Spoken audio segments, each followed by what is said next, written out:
Shout out Plat for this beat, I'ma rip some.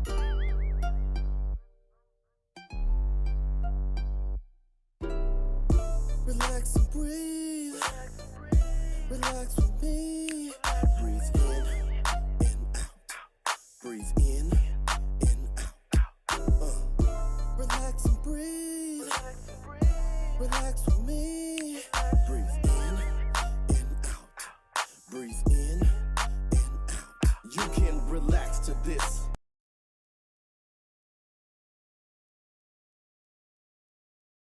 Tonight, we are actually making history because this is the first time ex-gang members have come on in online or in public, have discussed openly why they stopped gang banging and why they joined the Nation of Islam.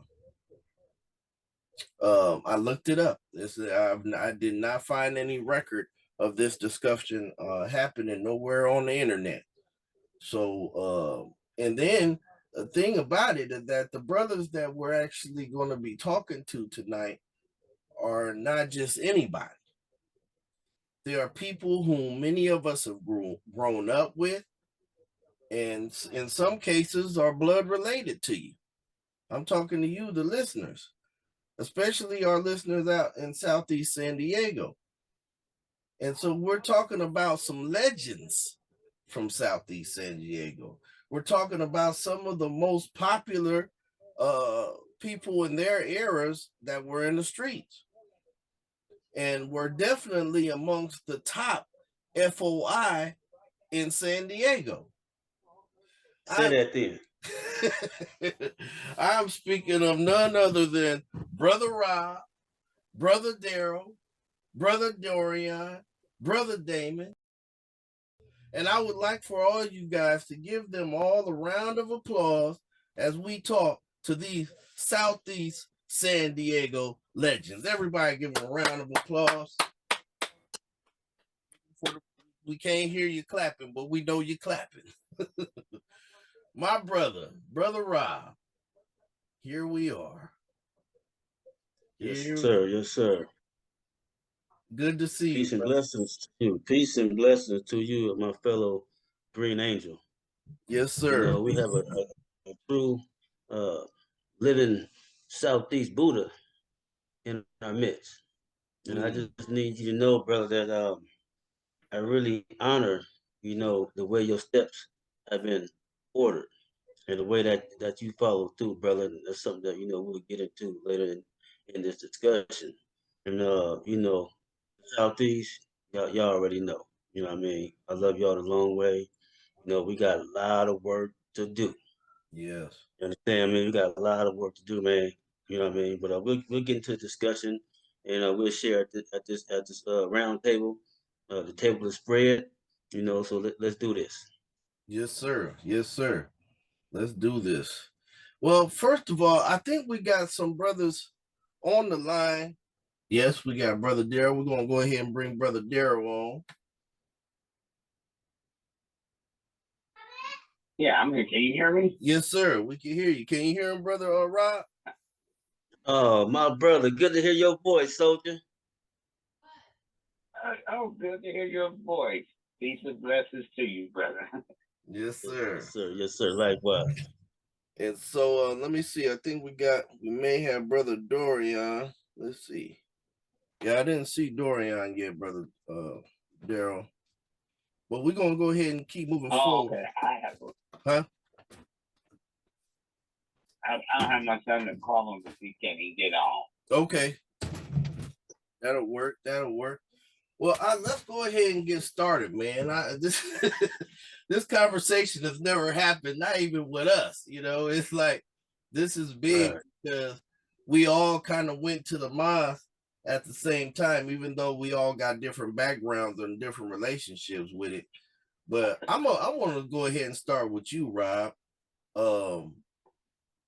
First of all, I want to go back a little bit into the inception of the gangbanging part of your life.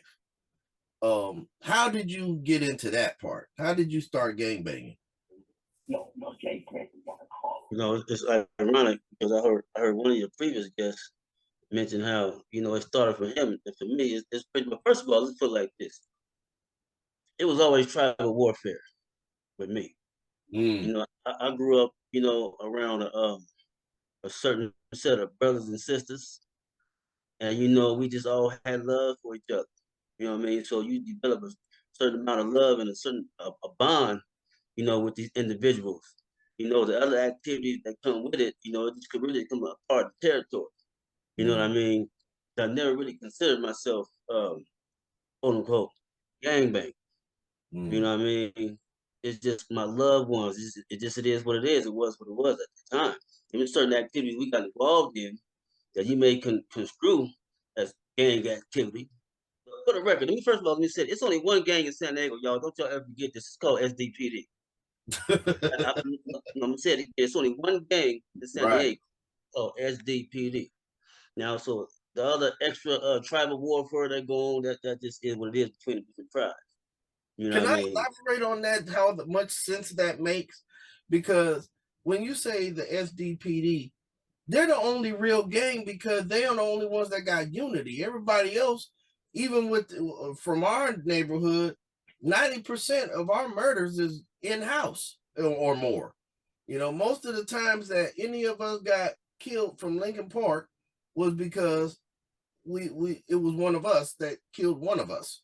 So when you say that they're the only real gang, that makes a lot of sense. Yeah, well, I said that, also in light of the fact of, the history of, if you Google, for those that don't know, the gangs of New York, how that originated. So everything outside of that in the different states or territories and countries is just a trickle down on the original gangs in New York. Now they just call it, metro police departments or whatnot. You Mm, know,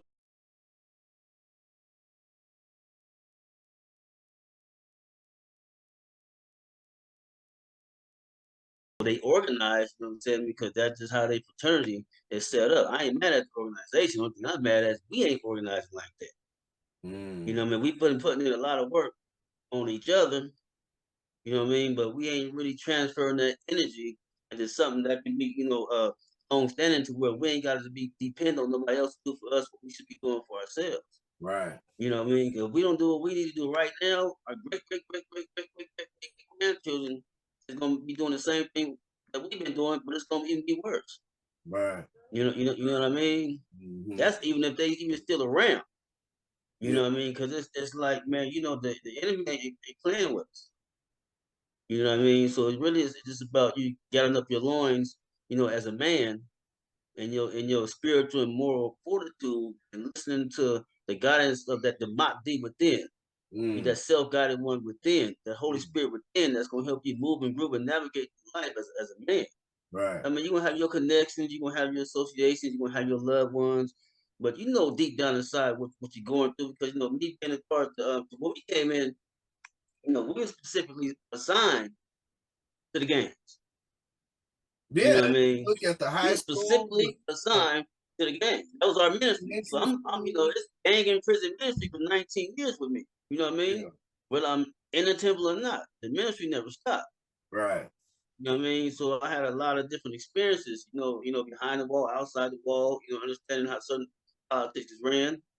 You know what I mean? Hmm. But bottom line, man, look, it's like this. You know when it's time to make a certain move in your life. Yeah. You know what I mean? You know. But it's that it's like that gravitational pull, you know, back into the world, back into certain activities, because you really deep down in your heart what you want to do. You Mm, might can't truly speak it, your homeboy or comrade, or whatnot. You know what I'm saying? Because of a certain type of reputation that you may have. You got loved ones depending on you to stay active. yeah. You know what I'm saying? And if you're locked up, you might have so-called loved ones depending on you to stay locked up. Depends on what type of politics you're involved in. Right. You know what I mean? And there's certain things through my ministry that I learned, that I experienced, through my different counseling sessions, with different races, different gang members, you know what I'm saying? And I took a lot of things to heart. But when it comes to Southeast San Diego, I take that personally. Yeah. You know what I mean? I don't care what hood, what tribe, what rag you know what I'm saying, you flying, you know what I'm saying? If you Southeast San Diego, in particular, termite generation. Hmm. You didn't have to be a termite, but if you was in that era, that generation, and you survived that, and you still here right now, Right. I mean, I'm smelling the roses again. You know what I'm saying? I'm playing with jacks. You know what I'm saying? I'm playing with potato bugs. You know what I'm saying? You know, every moment. You know what I'm saying? I don't take for granted. You know what I'm Right. saying? Right. So I'm one of the ones. I'm gonna be the first one to tell you, nigga. I'm sensitive. I'm emotional. I'm working with feelings. You know what I'm saying? So, don't be no surprise what come up out of me at any given time. You know what I mean? Well, I ain't playing with this. we were talking about your sensitivity earlier, and that sensitivity is connected to creativity, intuitive, because there's things that you picked up that you pick up from me, and that you've seen that only through that sensitivity is it possible. So I think that's definitely a part of your gift, to be sensitive in that way. And that's probably the thing that the youth don't understand, is that being sensitive is okay if you're using it for spiritual purposes, but being sensitive emotionally is destructive, and it's unhealthy. And that's the part that we have to intervene in between those, into those arenas, and getting them to calm down, and not to take themselves so seriously with their anger. you know Before you go on, bro, I wanted to ask Brother Daryl, since we got him on the line. Brother Daryl, could you recall what got you attracted to affiliating yourself with the gang culture and everything? Okay. Mine's a little bit different. So let me say this. So growing up, I actually lived in the coast. That's where I was first born. There's so much race, or my grandmother being in the coast. Oh my God, she got here about 1947. So when I was born, that's where I was living. So about 1979. So growing up in the coast, and some of my older cousins, they were Crips. And then by 79, we moved to Z Street, cross street from Southcrest Park, for about a couple months before our house was ready at Skyline. And then that's when we moved to Skyline. And now moving to Skyline, it was really different, because now I'm moving from people that saying what's up, cuz, and wearing blue, to people wearing red saying what's up, blood. That was just foreign. So, of course, this is what with me, all my friends that I grew up with in the coast, when I moved to Skyline, unlike my brother, he stayed close with all his childhood friends. I didn't do that. So I started meeting new friends. So after I started meeting new friends, then I started getting familiar with these new friends. And then, of course, everybody saying blood, and I started running with these friends. But see, when I look at myself, I don't never look at myself like really gang bangers, more of an associate. I was more of a gambler. Yeah. Now, but I do understand it. So this is the fact now.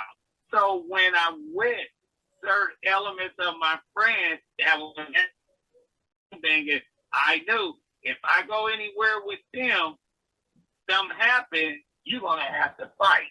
And that was that group. So I knew the difference of the different crowds who I hung around, but I was I'm affiliated with God. So that's just how it goes. But I like growing up, it was a trip. It was just different. But I guess a lot of us, because our friends are doing something, we're following our friends. We want to be popular. So hey, that's the thing to do. And that's how I got affiliated with my friends. They're saying blood with that pyro light. So it just easily sounds so good to gravitate toward now. But I can say this. Now, when we start getting into 92 when I get ready to start showing interest in the nation. Now I came from one lifestyle to another now. So I remember like growing up, like I said, in those late 80s, all the Bloods was together playing football against one another. Even though I was younger, I remember that. Right. Everybody. So it was like what I loved about the city. And because all the Bloods, like, yeah, you may have people who have conflict, but the one thing, common thing that kept everybody together, well, we're all Bloods. Nobody's going to kill one another. Now, yeah, people are fight, but after the fight, they're like, oh, blood love, hey, squash it, move on. But I started to see a little trend in the early 90s. I started seeing things go left. Yeah. And, you know, what was sad to me, you know, when I think of the skyline and the Lincoln Park feud, was sad because you got to understand, I have plenty of cousins from Lincoln Park. Yeah, I know. So it always made me feel like, damn, if somebody murdered one of my cousins, how I'm really going to feel. Right. So that was always my grandmother being on Salola since the late 50s. So it was always different, and that kind of bothered me. So I started kind of in the 90s, started wanting to change. Then, you know, Ice Cube album, The Death Certificate comes out. I heard that album. That album started making me, okay, well, let me start listening. Let me start listening more, start getting a little more conscious. Then we had the riot, the Rodney King riot. So I was in church still. So I remember a preacher saying that, oh, some of you black people are just as racist as these white folks. That has sit well with me. It just did sit well with me. And then I said, you know what? I got to change. So I started watching The Minister, who was coming on Channel 24 on cable here in San Diego. And then I saw that lecture, The Shock of the Hour, really got to me. So I visited the mosque, you know, and it was different, but I liked it. And then I never forget one day I'm sitting at home. This is about in December 92. I'm sitting at home, and I said, you know what? Time for me to do something different. I don't care what no one says. I'm going to make a move. So I called Brother John X. I said, Brother John, send somebody to come pick me up because I'm going to stand up this Sunday. And he's like, brother, are you serious? I said, yes, brother, I'm going to stand up. He said, okay, brother. I'm going to have somebody come pick you up. So Brother James Two-Egg and another brother, I can't remember who the brother was, I went to the mosque. I stood up. The very next day, brother called. He had a little shop, and I remember he cut my hair. May Allah be pleased for our brother called, cut my Jerry curl. And I remember I went to the F.O.I class that Monday, and I remember Brother Captain Saline, the great Brother Captain Saline, may Allah be pleased with him. He looked, and he was like, that's the brother with the Jerry curl. And he ran and the rest is history, yeah. And that's how I got it. And that's how I got into Nation Islam. Wow. Yep. And you was one of the first people to greet me at the mosque. That was a trip because we went to Madison together. You know. Yeah. Because I remember when you first came to Madison, everybody telling me, oh, Shell Rock. I said, I don't like him. And I remember that. And I remember that. And then when you came to the mosque, I said, see, Allah brings us, you know, I didn't like you because, you know, you from Lincoln Park, but I think you came to Madison, you were like on one, like, oh, I'm Shell Rock and I'm this and that. I don't like him. So we became close once you got into the nation. Yeah. And then you was you're related to some of my people. You know, I consider them my people. You know, Burger and Mike. Oh yeah. Yeah, for real. So but the thing, Burger, Mikey Dread, Ace Wicked, right, Ace Wicked. all over the street. Odie Cat and little Odie Cat, those are all my family. And my little cousin, little Ken from Lakeshore Park. Yeah, we're running out of time for this first segment, but I want to come back to Rob and ask Rob. We're gonna have to do a part 2 for this. Yeah, we're gonna keep going because the radio. We still got the radio going. We still got Zoom going. We got about 7 minutes. But Rob, I want you just to bring us home with your journey. What made you use the next 5 minutes to tell us how you changed? What was it that rocked your boat that made you come to the nation? Oh wow, brother, because you know, in hindsight, brother, it's not any one particular thing. Yeah, it's a multitude of things. Because you got to understand, that when I came to this plane of existence, I'm just a little different. I'm just gonna put it like that. So I kind of came through the portal a little conscious. You know what I mean? yeah. And so I had different spiritual experiences. From elementary on up. You know what I mean? Yeah. And so I've always calculated, and I always thought a certain way. And I always move. Everything goes through my heart chakra. That's been my. That's been my protection all my life. You know what I'm saying? I think and I move and I groove on the frequency of love. No matter how I look to somebody on the outside, if you see me do something, it's rooted in love. You know what I mean? And so the thing is I'm gonna bring this on up to, I'm gonna say, our particular generation. It's just that I was seeing a lot of things happen with the politics, and I'm not talking about the so-called gang activity. I'm really looking at a war going on. You know what I mean? Them and us. You know what I mean? And I seen us losing. I'm a firm believer. United we stand, divided we fall. Yeah. You know what I mean? And so the thing was, I'm gonna make this part short because back then you got to understand F.O.I back then, it was real intense. Not just the F.O.I. Don't forget our Shiite brothers that was on us. You know what I mean? But I'm put the emphasis on the brotherhood. So now I'm already looking at our tribe as a brotherhood. You know what I mean? But now I see some brotherhoods marching through the hood on a whole nother level. You know what I mean? So what happened was I was standing the dip in the Lodi. And I'm not sure if this was right before or right after relative Stan got killed. He had just left my house right before it happened.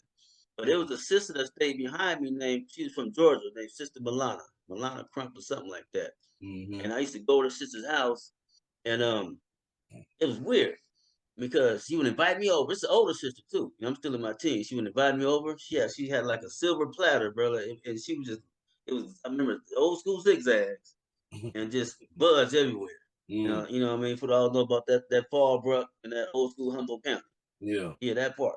And so what she would do is she would put it on the table, brother, and push play on the radio and walk into the room just every time. And I'm listening to this brother teach. So the things that the brothers was teaching on, he was dropping some jewels about things that was part of my inner thoughts. You talking You about? know what I mean? I'm like, that's who eventually I found out who it was. I didn't know who it was. She didn't tell me who it was. Really? You didn't know? I just know that I just knew the brother was on fire. Oh, okay. So all them certain little thoughts that I had within, this brother's actually talking about this. You know what I'm saying? I didn't even know it was people. I didn't even know, because I had like an inner plan on how we was going to eventually be moving in our neighborhood. I was kind of always jealous of what the I'm gonna say, like the tribes, like in Chicago or the Midwest. You know what I'm saying? Them brothers, they had organization. You know what I'm saying? They had literature. You know what I'm saying? They was getting real lessons. You know what I'm saying? So I'm like, man, we missing that. We got everything else, but we not really organized like that. You know what I'm saying? We ain't really learning nothing but the mundane. We gotta take this on a whole nother level. You know what I'm saying? 'Cause you can be a GD advisor or whatever, but you might be a politician. You know what I'm saying? You know what I'm saying? So we got to get some real movers and shakers. You know what I'm saying? Involved in this. You know what I'm saying? Because we had millions and millions coming through the hood, but I mean, we didn't really own nothing. Yeah. I mean, you can claim a land or a territory and wave a flag, but as far as jurisdiction wise, you know what I'm saying? I mean, are we really running this community, or is we running away when the real people running in? You know what I'm saying? Are we running from them? Yeah. You know, but back then it was, it was really war between us and the task force at that time. Yeah. They coming through with the bullhorns and the motorcycles. You know, we gonna kill all y'all. That type of thing. And they wasn't playing fair. Yeah. You know what I mean? And we were just losing too many. But to make a long story short, one day I asked her, I said, "Who's his brother?" And she said, "That's Mr. Farrakhan." Where he at? Look, I was already with him. Right. I had already joined it, but I don't know who he was, but I was already with him. You know what I mean? So the sister was like, what's the brother that come over? He sell bean pies. He come over on the weekends. He said next time he come, I'm gonna introduce him to him. So I think that week later or 2 weeks later, Brother Leonard come knocking at the door, and she introduced me to Brother Leonard. I got a bean pie. Brother invited me to the temple. Brother invited me to the temple, and really the rest of that is history. Because once I entered the temple and seeing this new level of brotherhood that's fighting the real war, you know what I'm saying? Because they say if you know better, you do better. You know what I mean? And so, the thing is, it's like you got to make a decision because I got my loved ones, I got the homeboys, you know what I'm saying, that I love dearly. I'm super loyal, I'm there. You know what I mean? Mm-hmm. But the thing is, it's another war going on. So it's like, go back to what the brother said. I had to let the homies know, you know what I'm saying? They was mad. You know what I'm saying? I'm on the corner selling bean pies and final call, but I still have my perm. I didn't even cut my hair yet. I'm probably the only brother still have my perm. You know what I mean? But I'm right there on 47th and Logan. Pushing. You know what I'm saying? And the homies are driving by, stopping on green lights and like, blood, what is you doing? This is leaking. This is leaking. Oh, nigga. Like, but I had to let them know, look, man, I had to let them know. I'm ending with this. I had to let them know I'm more with you now than I was when I was with you.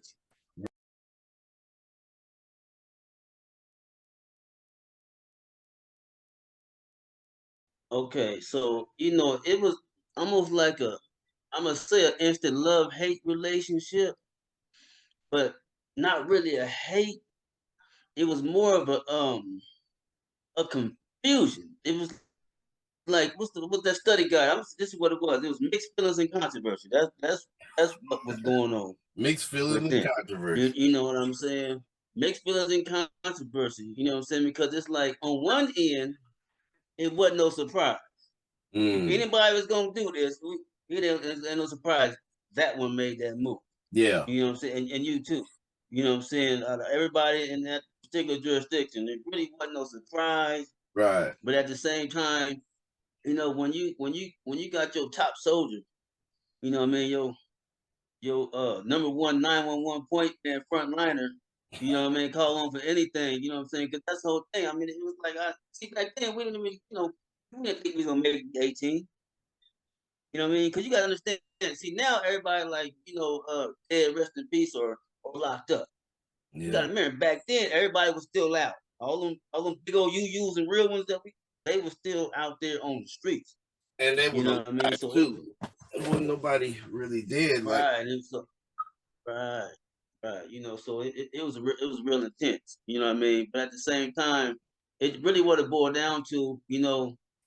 They still expected me to be 100 with what I was doing too. You know what Right. I mean? On the So positive. when I went to the temple, you know what I'm saying?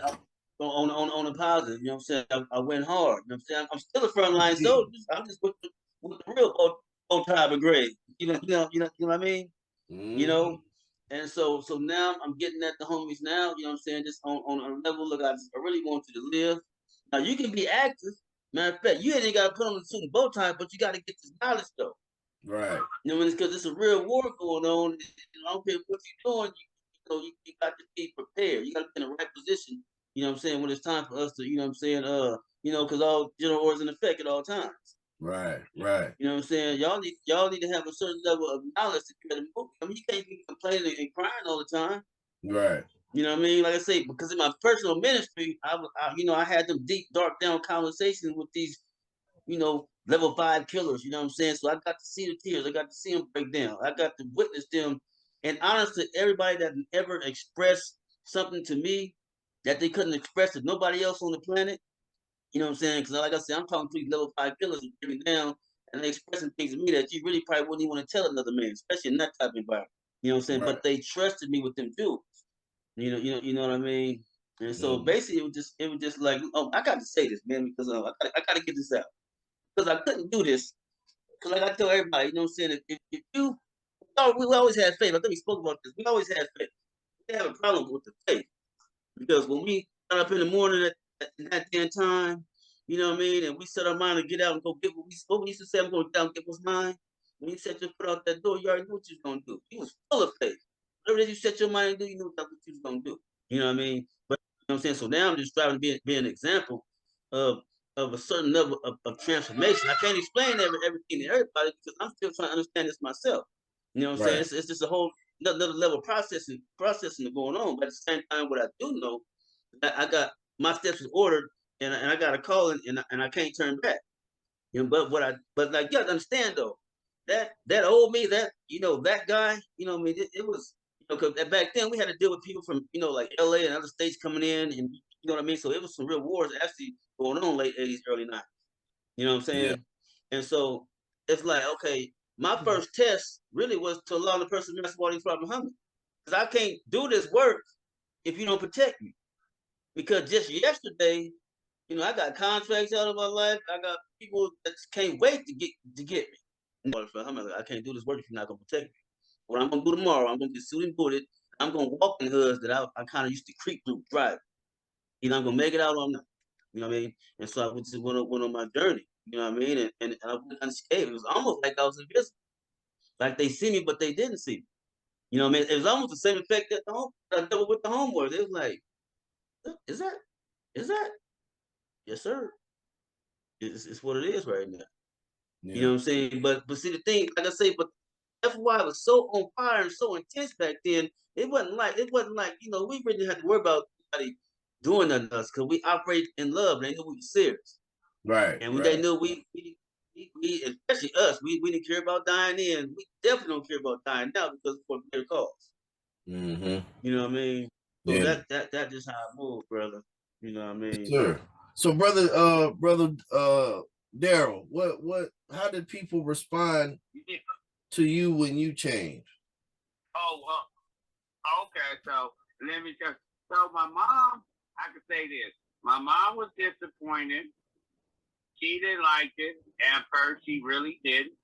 My dad was a big supporter of me because he told me, he said, son, if that's what you want to do, it's going to make you a better person, you have my support. Oh. My grandpa Lewis was another one of my big supporters. He said, grandson, bring me this leave and I'll leave you the money. So he was, my cousin Uzi from Emerald Hills, his father, my Uncle Albert. Now, he was a big supporter of me, but one thing he did tell me, because he knew Brother Jerome for way back in the day, he called him Brother Jerry. He said, when you get there, he said, listen to Brother Jerry. He's the brother from the street. I've been knowing him, but he's white. But he said, nephew, let me give you some advice. Just remember this. You join in an organization. If you mess up, everybody messed up because they're not going to judge you as the individual. They're going to judge you as a homeboy. A lot of people trip and they're like, "Hi, you actually cut your hair?" and people, but a lot of them started gravitating towards me and they supported me. A lot of the homeboys in the neighborhood started calling me Brother X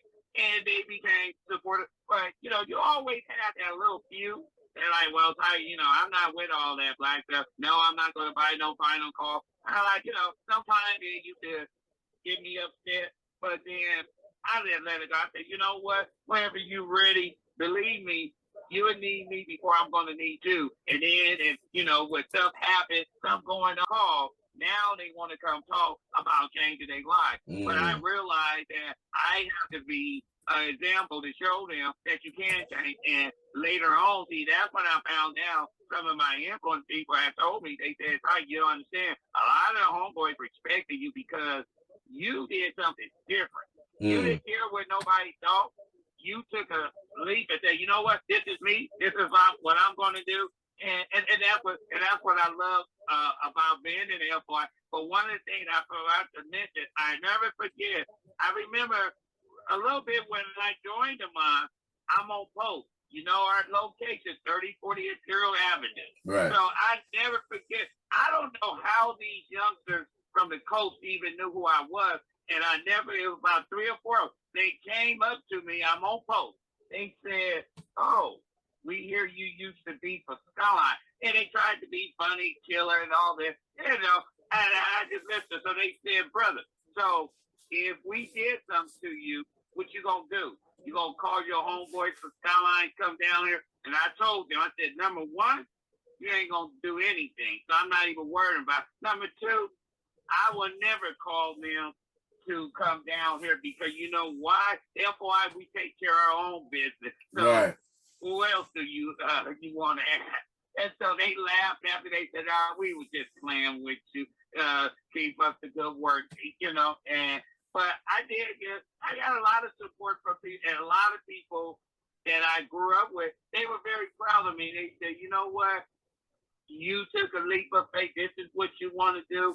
We see the difference in you. We're proud of you." That's good. You know, P. Dude was one of the people that said that he was Bomani Ra, as he is now known, said that he was very much touched and inspired by us when we changed, in particular the ones he knew, me and you in particular. That's right. what he mentioned, because for him it was like we kind of went from one extreme to another, but it was positive.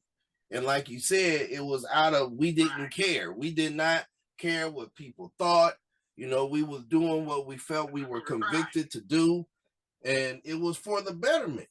You know, it was betterment. And so I'm glad that a lot of people have given me that much feedback to tell me that when I changed my life, or when we changed our lives, how it touched them, even though they may have not stopped in their tracks and did the same thing.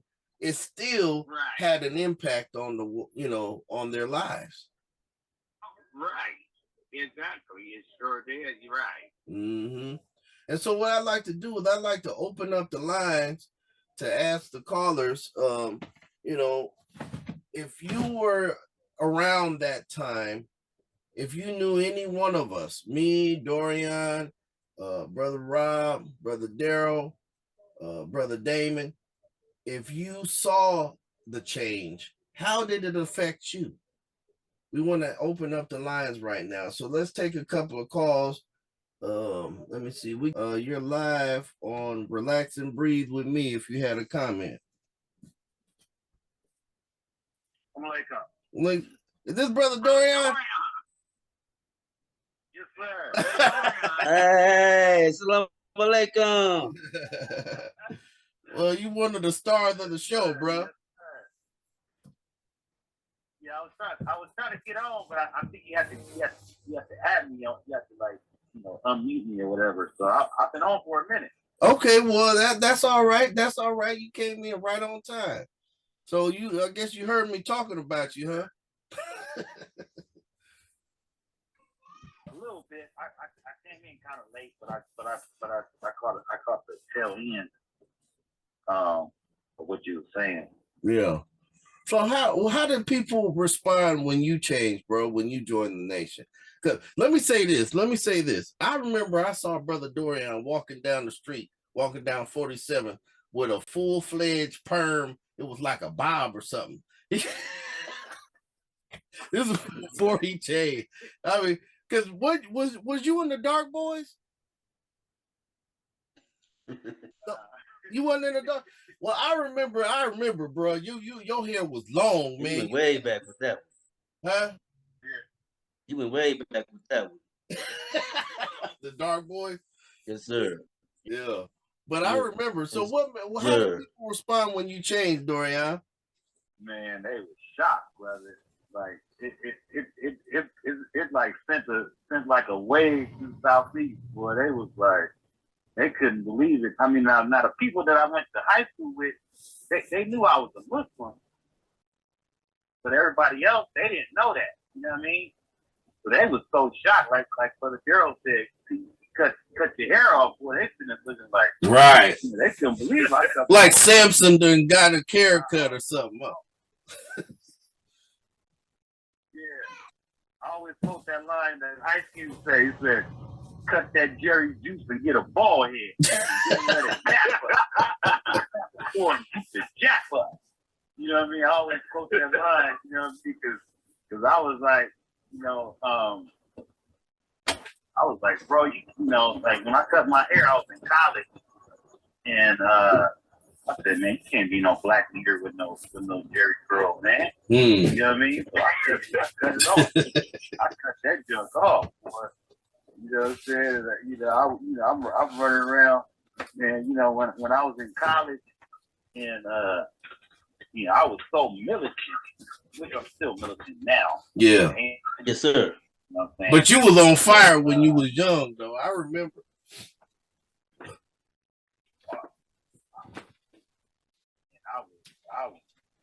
I was that they saw me young Malcolm because I went to every college in San Diego and I challenged everybody. I'm like, you know how people banging. You like, yeah. Who wants to fade? Who wants to fade? You know what I mean? That's how I was in college with the black knowledge. I remember you down at City College. I remember you down there.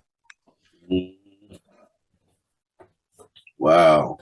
But yeah, it was a lot of people that were shocked.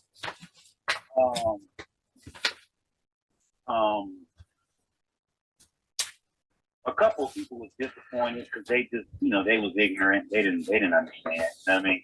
Yeah. So they you know, they still portray. You know, your gang still portray. You know what I'm saying? And once they understood, especially when you consistent, that's the main thing. If you're consistent, then you you know, they really understand them because they'll start investigating. Man, I remember when I was in college, I was in this black study class, and it was a couple people that went to Lincoln with me. And so the professor said something against the nation. I tore that dude up. And the people that went to high school with me, they was like, they couldn't believe it. They didn't know I knew so much. You know what I mean? Yeah. And they was shocked. They was like, man, this dude got a doctorate degree. You destroyed him. That's why they started calling me Young Malcolm. I was running around. I was tearing up I spoke at every college in San Diego. Wow. And you know, they put me on a couple of videos and all kinds. I mean, I was on fire, man. I was, you know, I was really with it. You know what I mean? Yeah. So what made you gravitate? So young, you know, I think I was 19. So what made you? When I'm sorry, I was going to ask because we're running out of time. We got about 9 minutes left. I just wanted to ask you real quick. What made you gravitate? I know your family, because rest in peace to your mom, Sister Montez. When your mom and my mom was actually good friends. They actually, I think, were in the nation together prior to 75. And so what made you gravitate back to the teachings after you were in the streets? Was it just because of your upbringing, or was there something that happened? Did you hear a speech? You know, what was it that brought you back to the nation? Well, you know, my mom used to wake me up on Saturdays when Honorable Minister Louis Farrakhan would be speaking on Channel 24. Mm-hmm. I used to be watching. You know, I wake up, I'm like half asleep. I'm watching lectures, and I'm like, damn. You know what I'm saying? So that was the initial what brought me back. But with the rappers, I was so much into hip hop, and I seen Ice Cube. Ice Cube was my favorite rapper. Right. So when I seen that picture with Ice Cube standing there reading the final call with the F.O.I. on one side and all the street soldiers on the other side, I was like, man, I gotta get back into this, man. You know what I'm saying? So I was in college at the time, and I studied all the Black Power movies, Black Panthers, the US organization, Marcus Garvey organization, and I seen that the best solution for the black man in America was the Nation of Islam. We're gonna take a break, and then we'll be right back after these messages. Don't nobody go nowhere, so we can all meditate together. Y'all hold on tight, and we're gonna be all right. We'll be right back after this. Okay, we're back, ladies and gentlemen. Thank you for your patience. We're just gonna go on through it. All right, the Black Buddha. Who is the Black Buddha? The Black Buddha is actually a black man named Siddhartha Gautama, who lived in ancient Nepal, India, 2,500 years ago. The name Siddhartha actually means he who achieves his goal, because unlike the title Buddha, Buddha the state is not a name. And so his personal name was Siddhartha Gautama. He was born into a family who ruled the Shakya clan in India. So when he was born, his father, Sadhudana, was told by a sage that he had two destinies. Either he would become a great politician or a monarch, or he would become a great sage. His father didn't want him to become a great sage. He wanted him to be a politician. So he surrounded him with pleasures to distract him: entertainment, food, drink, and sex. He also hid any kind of suffering from him, like sickness, old age, and death, because he was afraid it might inspire him to become a sage. However, at 29 years old, Siddhartha went on 3 chariot rides outside the palace, and he saw things his father didn't want him to see. On one occasion, he saw an old man, frail and weak. Another time, he saw someone very sick with disease. Another time, he saw a corpse. And all according to legend, all of this was for the first time, because his father kept him isolated and away from such things. But on a fourth trip in the chariot, he also saw a wise man who had renounced the world and practiced severe self-discipline and avoidance called asceticism. Being inspired by the wise man, Siddhartha decided to leave the palace to find the solution to suffering. Siddhartha studied with all the great teachers of his time for 6 years and fasted for long periods of time, to the point where he almost died of starvation. As he lay down dying of starvation, a young girl gave him a bowl of rice. And as he ate the rice, he had a realization that he had not found the solution to suffering, and that practicing physical austerities were not the means to achieve spiritual liberation. So he found a tree called the Bodhi tree and decided that he would not get up from that tree until he achieved enlightenment. After sitting all night and defeating his inner demons, he called Mara, the king of darkness, at the age of 35, Siddhartha realized the middle way and became the Buddha, which means enlightened one. So the question is, what is the middle way? The middle way is a mindset of balance. It is practicing staying balanced in a way that you see things. It is practicing staying balanced in the way that you see things. And the Buddha also realized that people in general were caught up in extremes, positive extremes and negative extremes. The positive extreme is like severe self-discipline, like starving yourself for spiritual purposes, but it almost kills you, kind of like what the Buddha did, or Siddhartha at the time, because he wasn't a Buddha yet. A negative extreme is like the caste system in India, which is the first system of racism in the world based on skin color.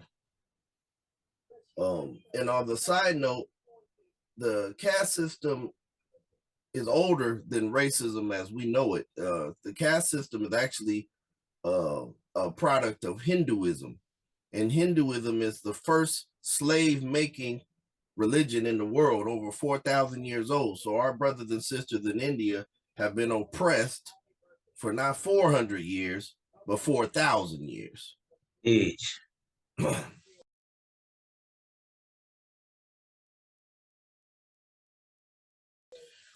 So what the Buddha found was that there was a middle way between positives and negatives. In the atom, this would be called the neutron, or what I call the neutral zone. So let's talk about the neutral zone a little bit.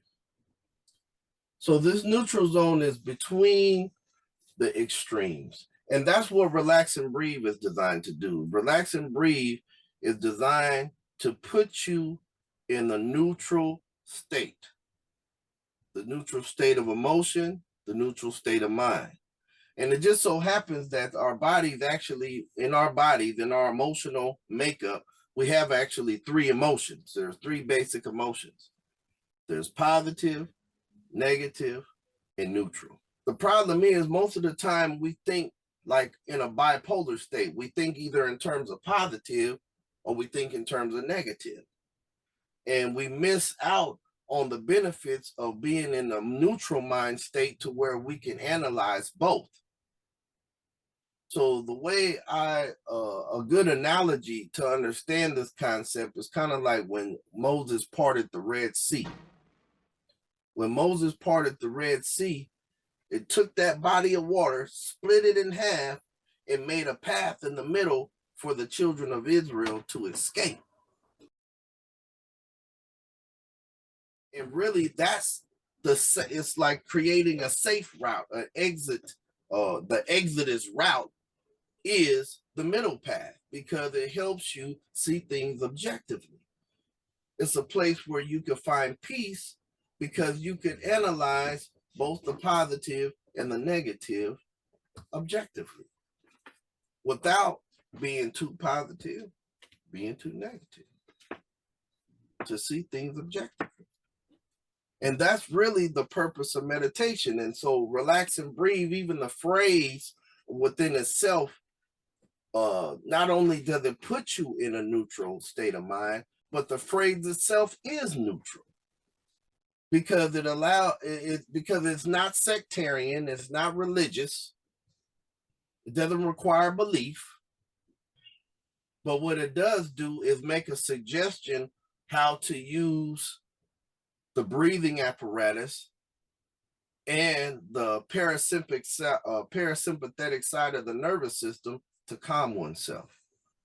Because you have two divisions of the nervous system. You have the fight or flight, and then you have the parasympathetic, that's called sympathetic, the fight or flight. Then you have parasympathetic, which is rest and digest. This is in our body. So Relax and Breathe is a physiological command to put oneself in balance. The practice of relaxing and breathing puts yourself in balance. And so basically to simplify what the Buddha taught is that he taught a middle way between extremes of using meditation or relax and breathe to calm one's mind, emotions, and the body, to put us in an objective state of mind.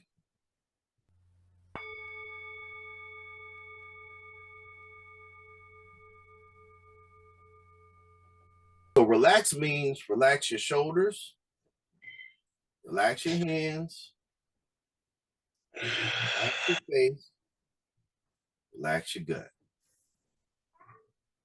So everybody do that now. Relax your shoulders, relax your hands, relax your face, relax your gut.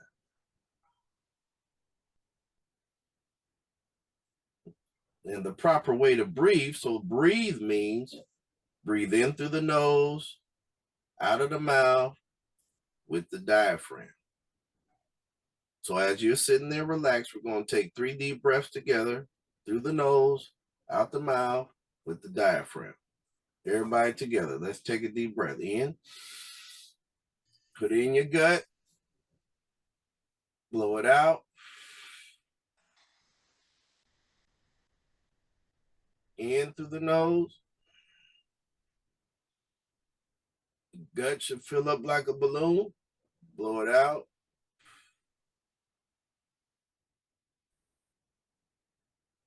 One more time together. In. Hold it. And out.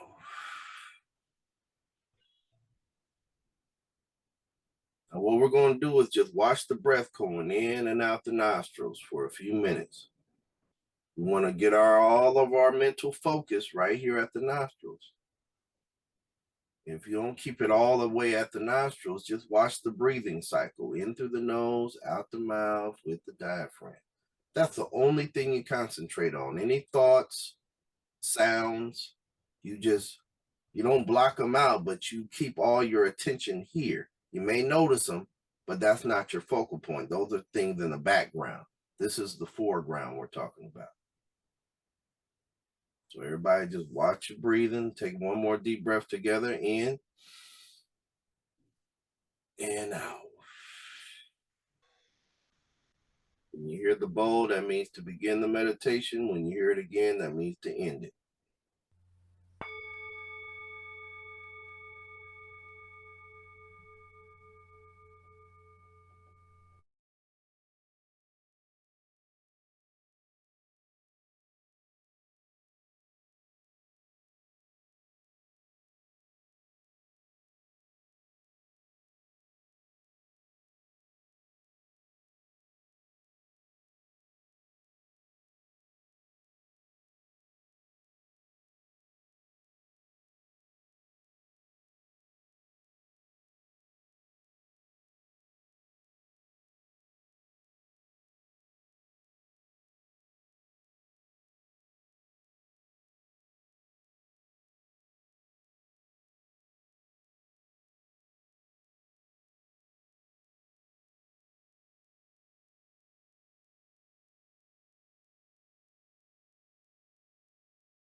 Keep all your attention on the breathing in and out.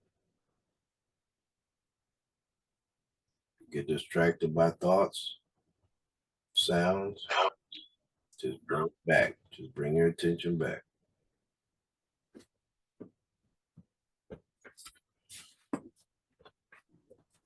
to the breathing.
All right.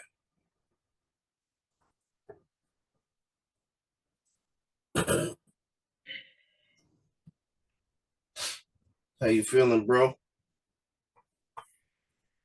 Brother Rob? I wasn't ready to come back yet. I know. We just want to give them a taste so that when we all get by ourselves, we can meditate for 20 minutes, 30 minutes, maybe an hour. Yes, sir. Yes, sir. Big feels awake, the wide awake Buddha.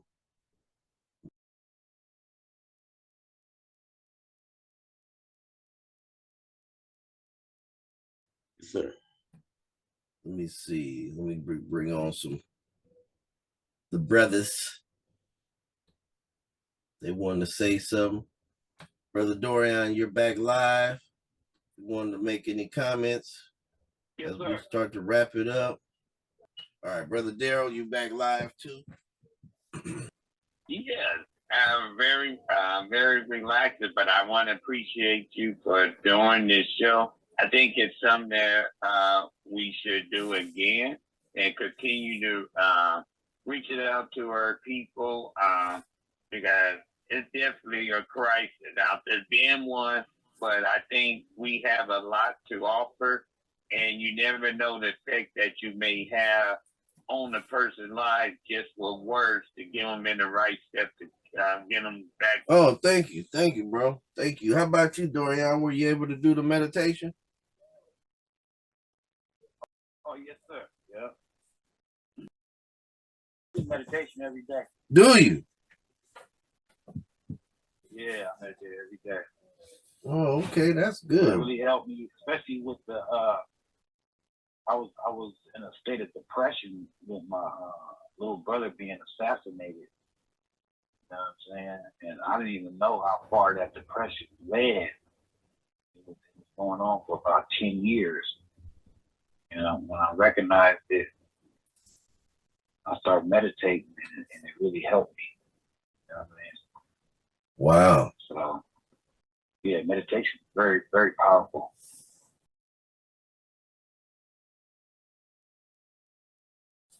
Mm-hmm. Yeah, and it's our stuff. It's not. See, a lot of people think Buddhism came from the Chinese or the Japanese, and it didn't. It came to them from a black man called the Buddha. Right. And Kung Fu was also brought to them from India by a black man. So our history is not just in Africa, it's all over the globe, but we have a very rich past in India that is very much unnoticed by our people. And so what I've been called to do is to go into that history because it has a lot to do with the lessons. The Asiatic black man could be found in Asia today, and he's always been worshipped as a god in Asia. So a lot of those teachings correspond specifically with our history from the Indus Valley region and all over India. India is very important to us from an African perspective, from an anthropological perspective, because India has the largest concentration of black people in any single country in the world. India has approximately 300 million people of African descent. But in particular with the meditation, now meditation is being implemented in all types of mental health facilities. In fact, Relax and Breathe was born in the clinic. I developed that for the clinic, and I teach it in the clinic today. And it helps. Like you said, Dorian, with depression, that's what I used too, because I had some depression too. And meditation was my go-to to help get over my own emotional. I have to. You know what, brother? You know what I want to say about that? Go ahead, Brother Rob. Because for some reason, brother, you know, this medicine that we call relax and breathe. You know, I think the path of enlightenment is the longest journey ever, where you don't even have to take a step.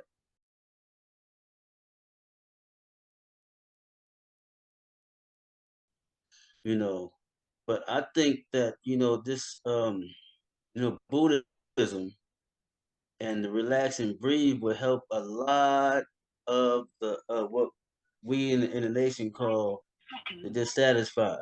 Mm.